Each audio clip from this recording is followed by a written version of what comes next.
Alright guys, figured I would do a review of the truck. Got about 3,500 miles on it so far, and I like a lot of things about this truck, and there's two things I distinctly am annoyed by, I guess.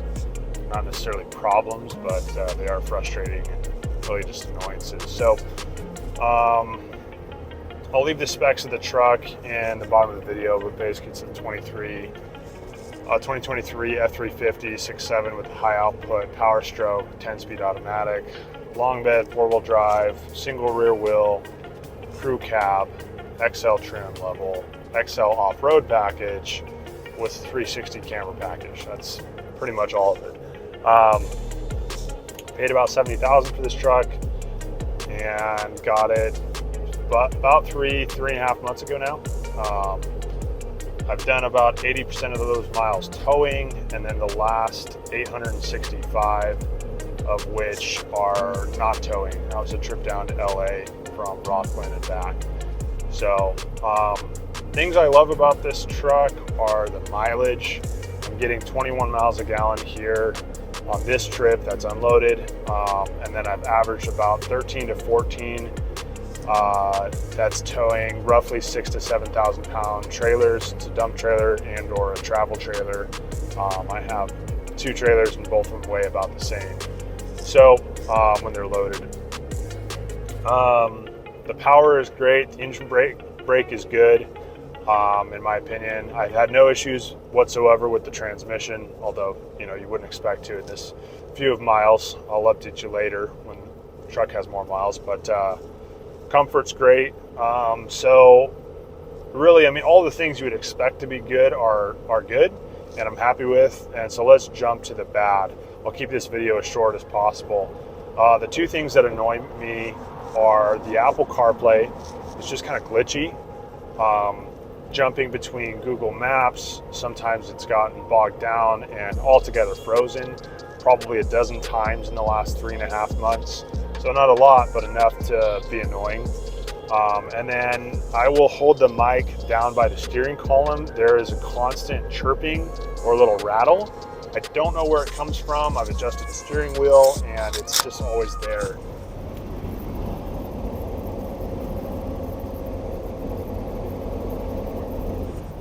So that's the noise.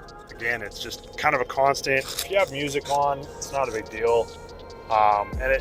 And you just kind of drown it out, but it is just annoying. It's a brand new truck. It's like, why is that rattling? And I can't figure out. I've gone down here, touched all the surfaces, like nothing's loose that I can feel, obviously. I can't tell what's rattling. So I guess that's the frustrating part. So those are my two annoyances with the truck after 3 months of use. Everything else, I'm happy with it. It's a big upgrade from my 2017 Tundra in a lot of ways, just from power, comfort, capability standpoint, space.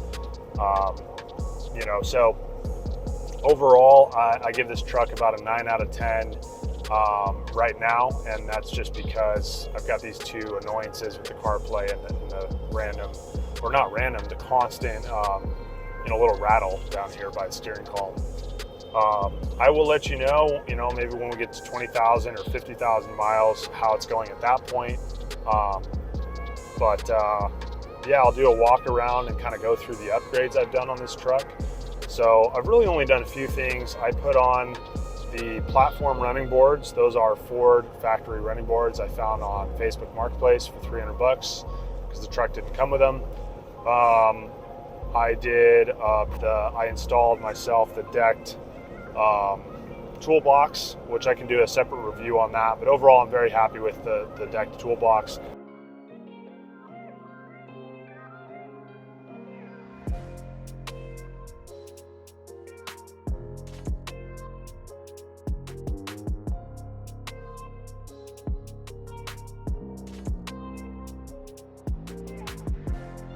And then the back rack, 3-light headache rack, I also installed myself. I did have somebody at a shop wire the lights, and I do really like the way that the lights turned out. They're nice. They do reverse lights and then turn signal, running light, and brake light, all kind of integrated in there. So Those are really the only mods I've done on the truck. I do plan to do some kind of a bed liner, most likely a spray-in bed liner. Don't know what yet, but leave it in the comments if there's a bed liner you like, or if you've had maybe done your own DIY roll-on bed liner. Has that held up? Was it worth it, or did you wish you just had like a rhino lining done? I don't know. I don't know what that costs, so assuming it's going to be $600 or something like that. But yeah, that's my experience so far with 3,500 miles. Highlights are again the miles per gallon. Really impressed with that. This does have the 331 rear end, and I do think that helps quite a bit. I figured it's got so much torque, and I'm not towing really heavy trailers, so by getting a lower rear ratio, I just have really low RPMs cruising at like 70 miles an hour.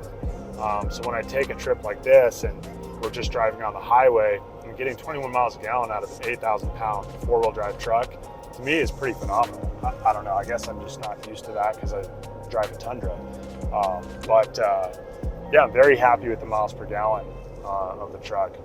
I'd say that's the thing. It's not what I love the most, because I would just buy a Prius if that's what I wanted, but the comfort, the capability, and then probably the miles per gallon are my top three likes about this truck. Again, the dislikes are really just the CarPlay and the twitch, little chirping noise, whatever, rattling in the steering column. So thanks for watching. I'll update you as I do any more mods to the truck, or as I do get some actual miles put on this, but that's my initial impressions.